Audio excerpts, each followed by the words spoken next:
Hola Nayeli, bienvenida. Hola, maestra, otra vez.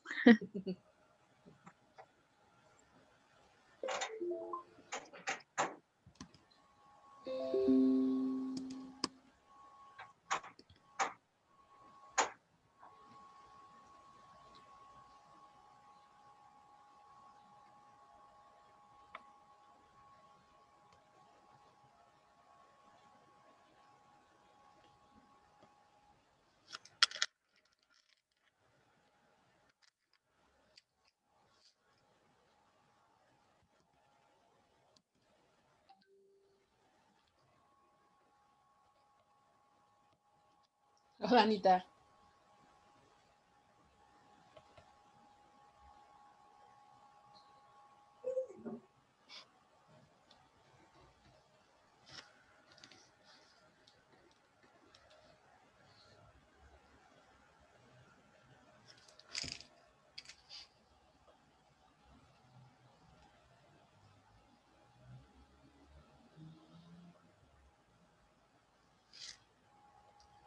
Bueno, pues vamos comenzando con esto. Bueno, antes de que se me olvide, miren, cuando programé las sesiones de Zoom ahorita para las materias de este segundo parcial, lo hice desde mi teléfono. Entonces, pues programarlas desde el teléfono sí es un poco diferente a programarlas desde la computadora. Y lo que me percaté hace 8 días es que la sesión de la semana pasada no se grabó. Creo que no se grabó, pero por eso, porque la programé desde el teléfono y entonces, pues como los pasos son un poco diferentes, creo que ahí me falló. Y ahorita que no nos podemos conectar, pues estoy revisando y me doy cuenta que esa sesión ya se desprogramó. Entonces seguramente también cometí el error de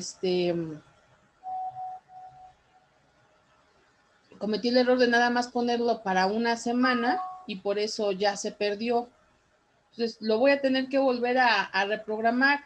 En la semana o el viernes les mando el nuevo ID para entrar aquí a Fundamentos de Psicoanálisis, ¿no? Para que estén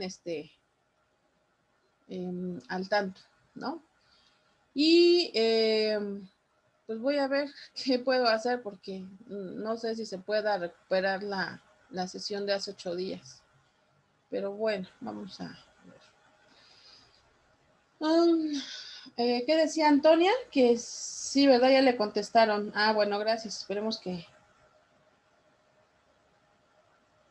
no se tarde. Ya estoy aquí, maestra. Ya.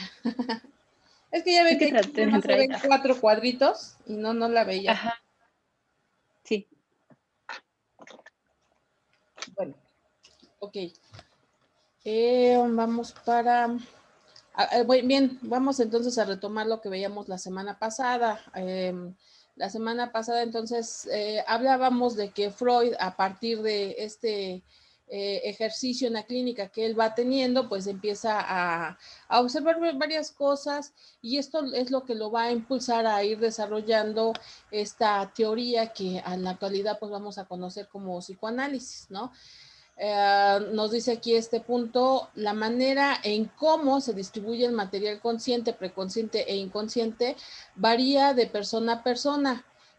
Esto es muy importante, varía de persona a persona. Sin embargo, el psicoanálisis reconoce que la forma en cómo se constituye el aparato psíquico corresponde en mayor medida a material inconsciente y preconsciente y en menor medida al material consciente. ¿Qué quiere decir esto?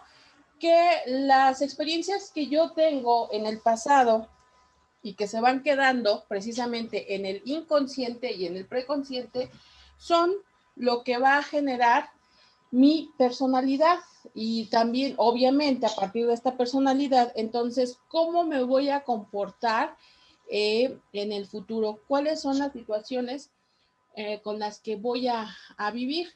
Y el ejemplo que vamos a ver el día de hoy, pues es el ejemplo de la histeria, ¿no? Que ahorita ustedes vieron este video, de cómo se empieza a estudiar la histeria. Esto que ustedes vieron es el antecedente de lo que va a hacer Freud.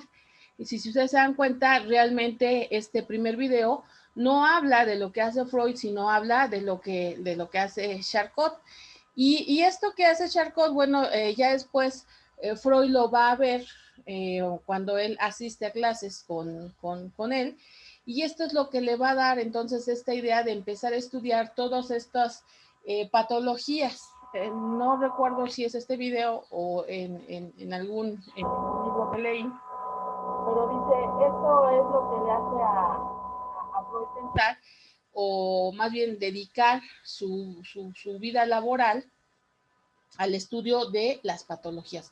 Recuerden ustedes que patología pues es una alteración, ¿verdad? En este caso, por ejemplo, de la personalidad. Y estas alteraciones que él va a ir viendo, entonces va a identificar que son de índole o son de origen sexual. Yo les decía la semana pasada, esto es completamente una revolución porque la vida europea, la moral europea, en aquel momento, pues era extremadamente recatada. Bueno, hipócrita sería más adecuada la palabra, porque la verdad es que tenían sus detalles, pero todo esto se hacía al interior de las casas y guardando silencio todo lo que sucedía.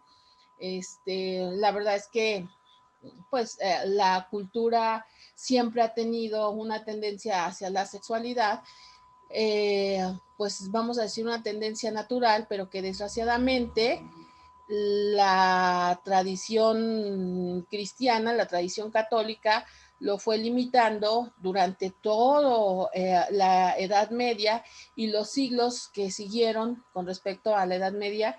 Y pues esto va a ir generando serios problemas, ¿no? Estos problemas entonces van a ser abordados en el siglo XIX por parte de los médicos, cuando entonces la medicina empieza a despuntar.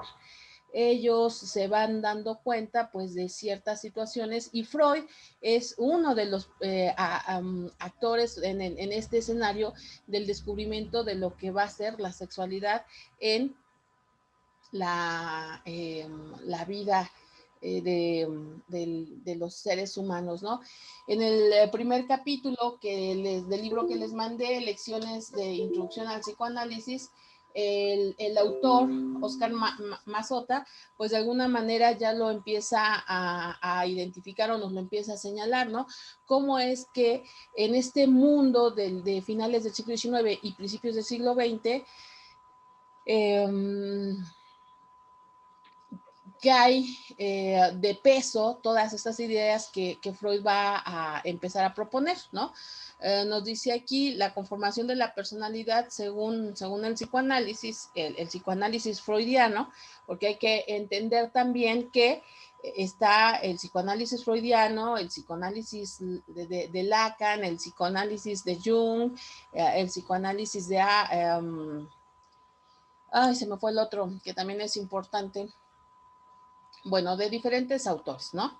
Entonces dice, según sea la conformación del aparato psíquico del adolescente, como una posible conformación final de la personalidad, será su vinculación con los objetos de atracción. Este es un punto importante que quiero que identifiquemos.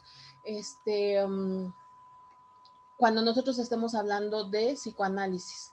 En ciencia, o bueno, sí, en ciencia cuando nosotros hablamos de objeto es aquello en lo que ponemos atención y que nos interesa para conocer, ¿no? Si yo quiero conocer cuál es la conformación química del agua, bueno, entonces mi objeto de estudio pues es el agua.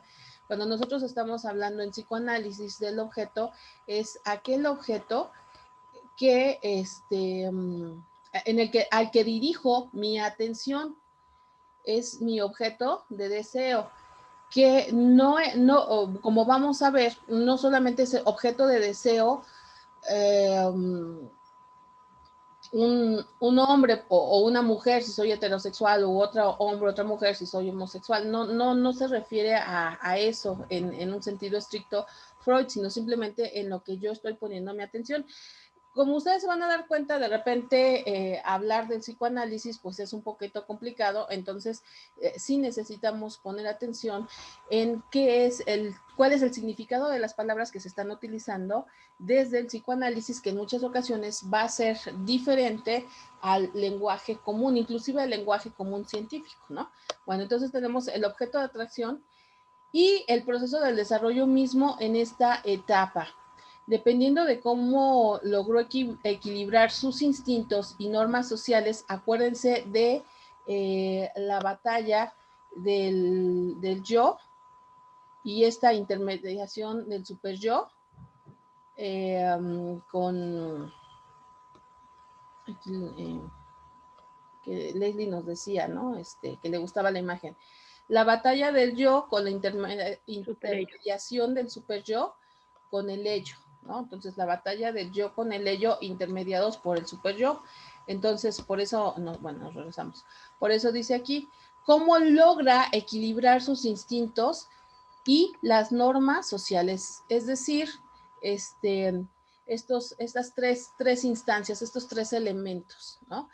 La formación de vínculos afectivos aunados a la energía sexual destinada a ello. Define su manera de ser en la sociedad. Esto es, la personalidad adolescente hasta este punto de su desarrollo en gran medida. Está conformada por eventos inconscientes y preconscientes, es decir, pensamientos, fantasías, memorias que definen la manera de cómo se relaciona. Esta parte, chicas, pues ya va a ser importante que la vayan leyendo otra vez, pero va a quedar muy clara, o va a quedar, espero que quede clara, ahorita con el estudio del caso de Dora, un caso que Freud va a desarrollar en uno de sus libros. La verdad, ahorita se me fue cuál es el nombre del libro donde Freud habla del caso de Dora, pero ahí precisamente es donde nos vamos a dar cuenta de esto que está diciendo Freud. Bueno, esto ya lo habíamos visto, pero es bien importante que no lo perdamos de vista, ¿no? El yo tiene la tarea de filtrar información procedente del medio ambiente, sus normas y sus reglas. Cuando yo entro y les digo a ustedes, buenas tardes, chicas, bueno, pues ahí es mi yo que está actuando, está haciendo su trabajo, ¿no? Porque si yo llego y empiezo, a ver, chicas, anoten por favor, o a ver, pongan atención y miren, entonces ustedes dirían, oh, ¿qué pasó? Esta maestra es muy grosera, ¿no? No tiene ninguna cortesía o una norma social, nunca nos saluda. Y eso obviamente sería muy mal visto. Entonces, cuando yo llego y les digo, hola chicas, ¿qué tal? ¿Cómo están? Ah, qué bueno, ¿ya comieron? No es que yo esté siendo falsa, sino que de alguna manera estoy aplicando las reglas que están vigentes dentro de mi sociedad, dentro de mi grupo social, dentro de mi grupo cultural. Probablemente, y esto es muy importante, probablemente en otras culturas, en otros lugares, no sea necesario. Esto es muy importante. Toda nuestra manera, aquí y ahora, ustedes y yo, toda nuestra manera de comportarnos es de acuerdo a nuestra cultura. Y un punto muy importante en el que hemos avanzado en los últimos años es entender, últimos años estoy diciendo 80 años para acá, una cosa que hemos aprendido en los últimos 80 años es que nuestra cultura, la cultura, porque a final de cuentas tenemos una cultura europeizada, a querer o no, una cultura occidentalizada también es otro concepto. Esta cultura occidentalizada no es la única, ni la más buena, ni la mejor, o sea, es la que tenemos y que va a ser diferente a otras culturas en Asia, en África, etcétera, y que antes sí, a lo mejor como de 1950 para atrás, desde siempre, se había tomado como la cultura europea la que estaba en la cima y a partir de ahí se medían las demás culturas y entonces pues todas las culturas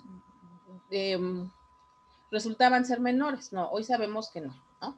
Hoy sabemos que obviamente para cada quien los rasgos culturales propios pues son importantes y que la cultura europea no es la más importante.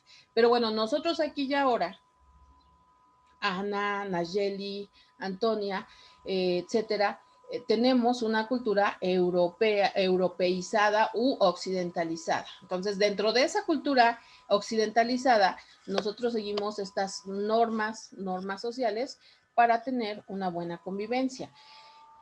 El super yo, que les decía yo hace ratito, equilibra, ¿sí? Nivela, frena, tú sí, tú no. Si tú haces esto, bueno, no hay tanta bronca, ¿no? Más o menos. Por ejemplo, ahorita se me ocurre, hasta cierto sentido, si yo les gritara a ustedes, no sería agradable, pero no sería tan loco porque el profesor siempre ha tenido un lugar de privilegio con respecto al alumno. El alumno está aquí y el profesor está acá. Y por mucho tiempo se ha aceptado que los profesores pues podamos ser como dominantes. Esto está cambiando últimamente, ¿no? Pero bueno, si yo de alguna manera les gritara o les criticara o algo, no sería tan loco, no estaría tan sacado de la realidad, porque antes así era.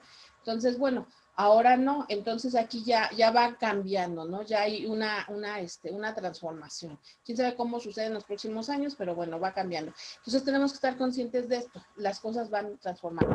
Y el super yo, por eso dice, está atento a las demandas sociales. ¿Cuándo, en qué momento, cómo acepta el comportamiento de una persona y cuándo no se acepta el comportamiento de esa persona?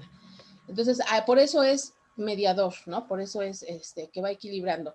Y lo más puro, ¿no? Lo más puro, los instintos y los deseos.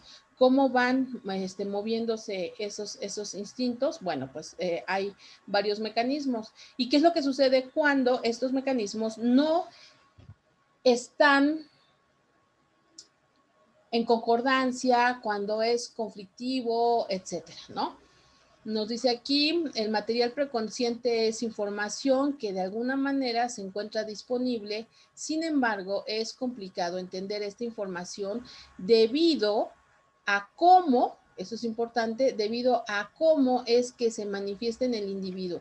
Quiero que tengan esto bien presente ahorita que empecemos a hablar entonces del caso de Dora, para que se vaya entendiendo, ¿no?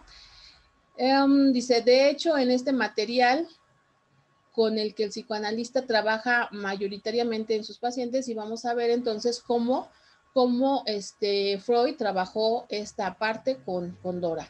El consciente, lo consciente pues es lo que sí se da cuenta, lo que está presente, y vamos con el inconsciente, es todo aquello que es inaccesible. En el caso de Dora vamos a ver el momento en donde el inconsciente pues está presente porque Dora no recuerda o no sabe qué es lo que sucedió, tanto para la persona como para el psicoanalista. Perdón, ¿alguien me iba a preguntar algo? Sí, ¿no? Maestra, yo. Mande. Bueno, quería agregar algo. Ajá. Bueno, que el ello, por ejemplo, se rige por el principio del placer,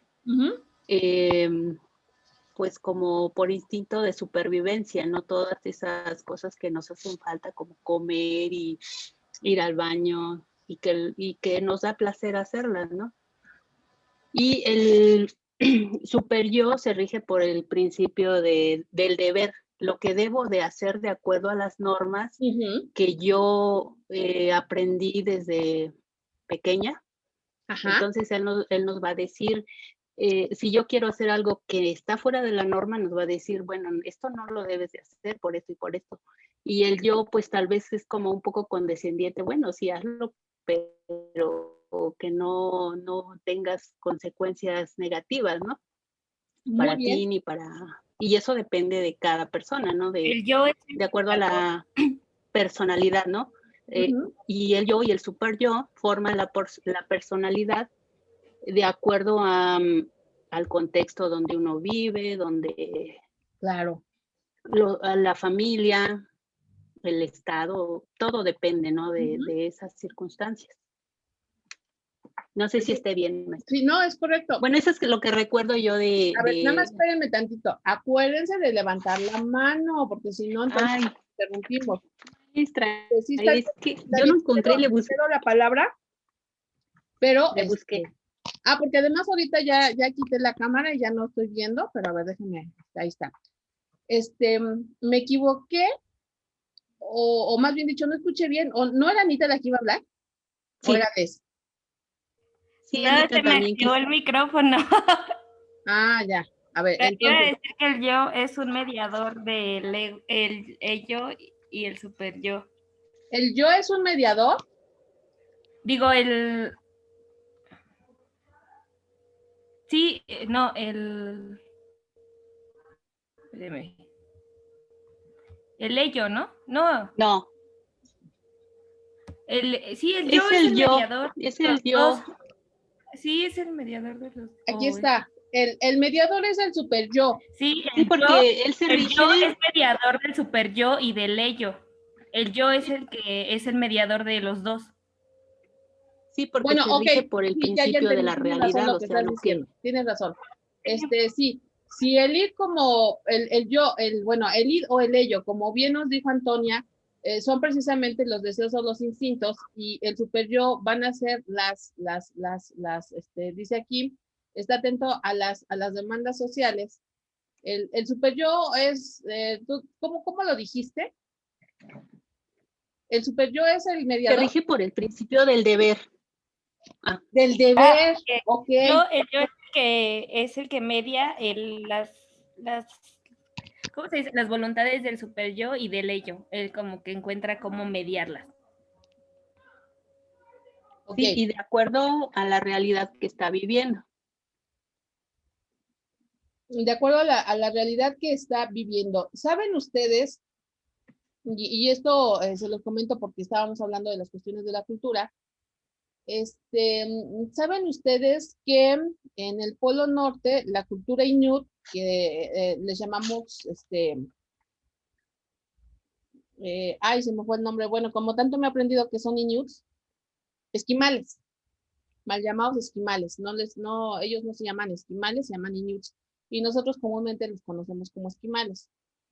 Bueno, en el caso de esta cultura, cuando llega un visitante de otro lugar, de otro clan, se le permite, es una regla de cortesía que este visitante se duerma con la mujer del que lo está hospedando.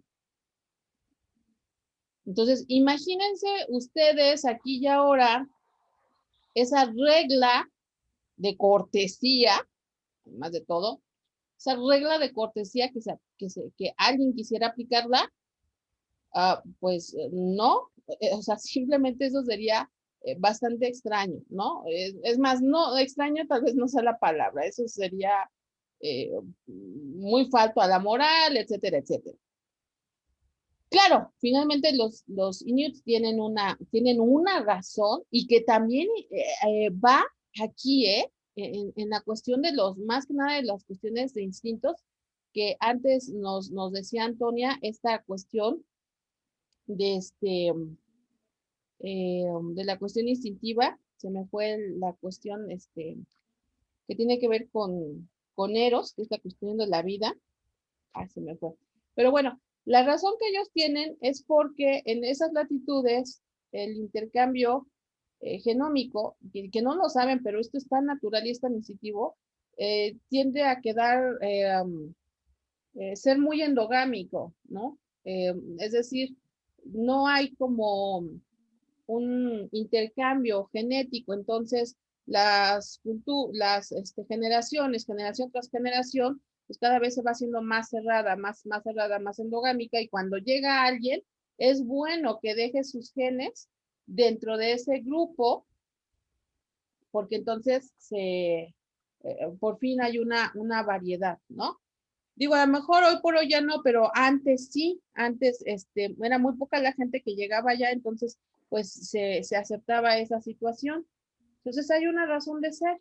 Por más que aquí y ahora nosotros eso lo veríamos muy mal en muchos aspectos, ¿no? Decía yo, aspectos morales, por ejemplo, aspectos religiosos, etcétera. No traería ningún problema, ninguna consecuencia en el caso de ellos, pero aquí pues sí sería fuertemente mal visto, ¿no? Pero bueno, entonces insisto, con respecto a la cuestión de la cultura, ¿no? Ahora ustedes vieron entonces cómo se va a dar el inicio en el estudio de esto, que en aquel momento pues obviamente nadie lo sabía, y no solamente nadie lo sabía, sino como que no interesaba, ¿no? Esta cuestión de la histeria. Pero a ver, antes de pasar al caso de Freud y de Dora, ustedes pónganme en contexto de qué, cómo empieza este estudio de la histeria. A ver, ahora sí levanten su mano, por favor. A ver, te escucho. ¿Desde Platón o desde...? Todo, como tú quieras decirme. Bueno, Platón la llamaba la enfermedad del útero.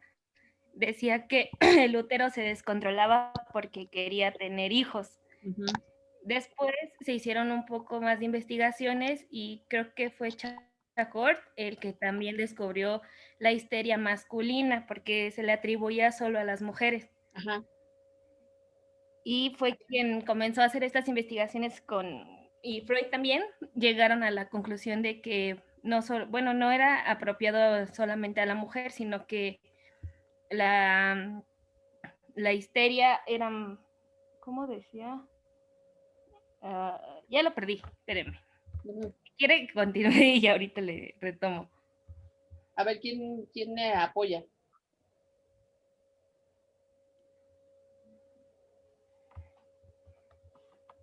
A ver, ¿quién continúa con lo que estaba diciendo Les, por favor? Pues yo me quedé en que llegaron a la conclusión en que lo consideraban ya como un trastorno, porque ya se daba tanto como en hombres como en mujeres. Ok, ¿qué más? Bueno, maestra, de ahí seguimos con Charcot, que él creía que la histeria ya era de origen neurológico.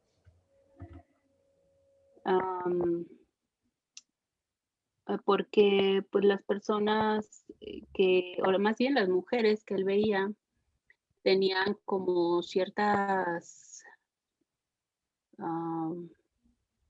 parálisis o de las piernas o de las manos o del habla. Entonces él ya creía que era del cerebro, ¿no? Que tenían alguna afección en el cerebro. Él la llamó histeria mayor y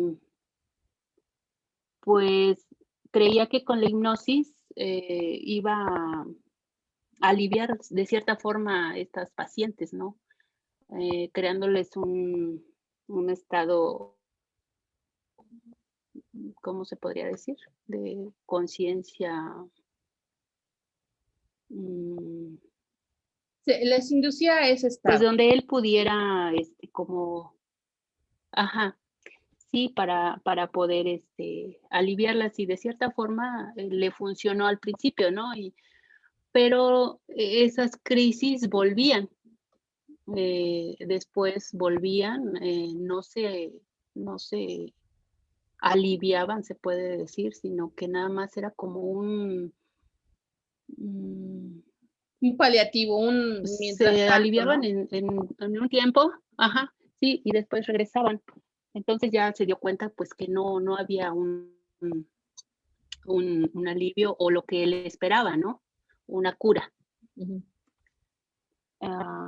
No sé si alguien quiera seguir de mis compañeras. Sí, no me dejen todo, diles, no me dejen todo. También algo así tenía, bueno, algo entendí yo, maestra, que también lo llegaban a relacionar con el abuso sexual, ¿no? Con la violencia esta que del hombre que generaba que la mujer entrara en ese estado, que algo así como que si la mujer había tenido ya un abuso sexual, lo retomaba en algún momento, o bueno, Sí, como que lo revivía en algún punto y eso generaba también la histeria, el hecho como de recordar ese abuso. Bien, en un primer momento Freud Primero. va a pensar y va a estar convencido de que esta histeria pues va a ser generada por esto. Sin embargo, conforme él va viendo más casos, se retracta y dice, no todos, no siempre, ¿no? Porque él encuentra que muchas pacientes pues tienen como esa, eh, como fantasía de violencia sexual, cuando en realidad no era, ¿no? Ah, no sabemos hasta qué punto. Y yo creo que tal vez es una de las cuestiones por las que han sido criticados psicoanálisis, pues no podemos saber a ciencia cierta si las pacientes mentían o Freud ocultó lo que estaba encontrando, ¿no? O también la misma interpretación que Freud hacía era esa. No lo sabemos. Bueno, y luego, ya para, a ver qué más, ya para finalizar esta parte. Sí, ya después Freud, bueno, descubrió que esas histerias no eran solamente de origen neurológico, sino que Freud, podían ser sí, sino que podían ser ay, ¿de cómo? a ver, Freud o Charcot. No, ya estamos con Freud, ¿no? Pero el que descubre que no necesariamente eran neurológicas es Freud o Charcot. Era Charcot. Ajá, el que se da cuenta que no son Ajá. necesariamente neurológicas es Charcot. Ujú. Ajá, pero Freud luego dice que también esas histerias son por cosas que no, bueno, él dice que es una energía emocional, ¿no? Que está ahí, en el inconsciente y que no puede salir y eso es lo que origina esas histerias. Entonces, él a través de la asociación libre busca que eso salga al consciente para poder aliviar los síntomas. Y es a través de que el paciente con palabras vaya como que asociando lo que, bueno, le dice que diga lo que le venga a la mente, ¿no? Dime lo primero que te venga a la mente y así lo va llevando hasta que llega a una asociación con lo que le está pasando. Que es lo que se conoce como el método de libre asociación. Les, ¿qué Ajá. pasó? Porque también Freud lo dejó de asociar a algo orgánico, sino que era algo somático. Él decía que era algo que reprimía y así salía. Y se dio cuenta que también no necesitaban, no era necesario que hubieran tenido un abuso sexual, ya que muchas de sus pacientes no habían presentado algún abuso y aún así tenían histeria. Ya con el paso de los años, obviamente va adquiriendo más experiencia, va teniendo más clientes y entonces ahí se va dando cuenta y va cambiando algunos aspectos, ¿no? Esto que tú nos dices, pues es bastante interesante. Bueno, ok. ¿Alguien más quiere agregar algo? Yo nada más hablar de la autosugestión de la que hablaba Charcot, bueno, que es cuando él lo descubre y él lo dice a través de la hipnosis que utilizaba Freud, cuando él dice que estuvo en el coma después de su accidente que tuvo como que mucho tiempo para reflexionar y pensar y empezó a de alguna manera estar, de conectar su cuerpo con el cerebro, cuando él se da cuenta que no puede, cuando despierta y no puede mover sus piernas, él habla de la sugestión, ¿no? De cómo el cerebro o la cabeza o el pensamiento de cada persona, es incapaz o capaz de lograr sus comportamientos o los movimientos, porque en este caso comparaba los movimientos corporales. Así es como nos sugestionamos ante ciertas situaciones, ¿no?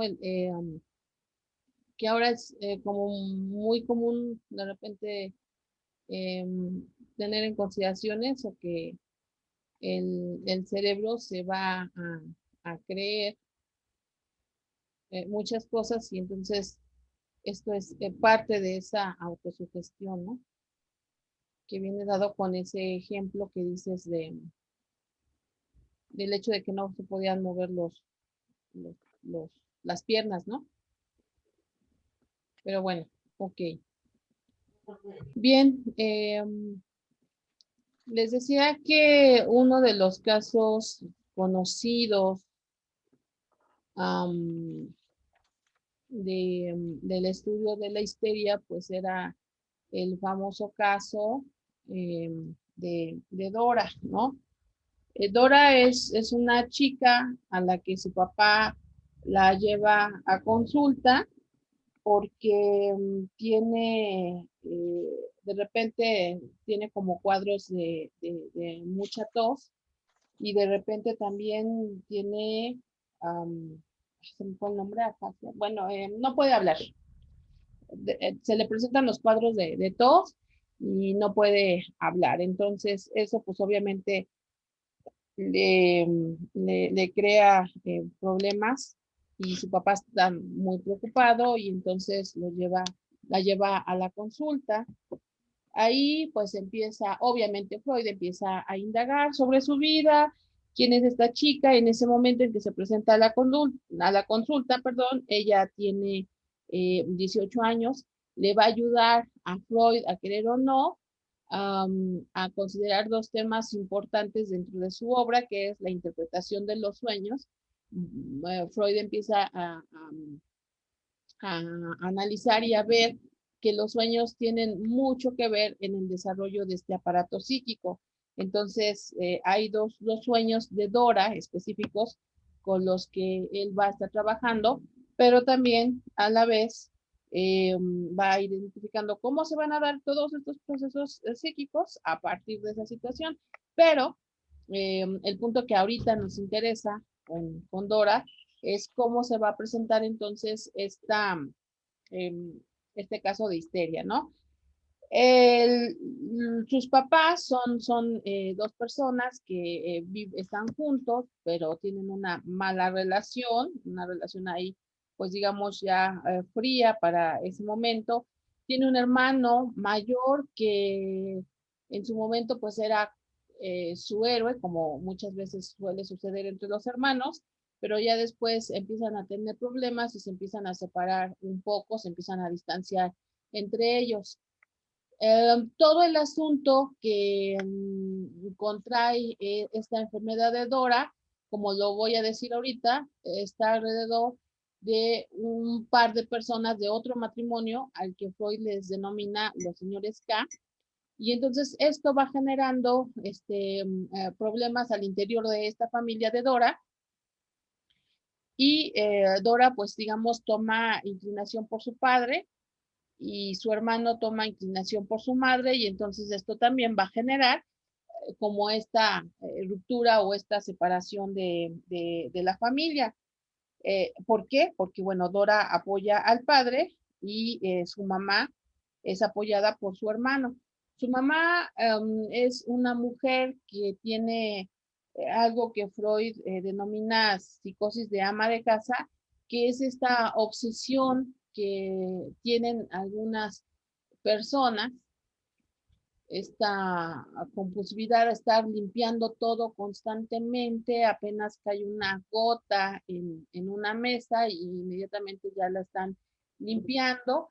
y todo se vuelve importante alrededor de la limpieza, pero ya las demás cuestiones son desatendidas, todo lo que tiene que ver con la familia. Perdón, estoy viendo que nos queda un minuto. Voy a terminar esta sesión y vuélvanse a conectar, por favor. Denme un minutito, regresamos.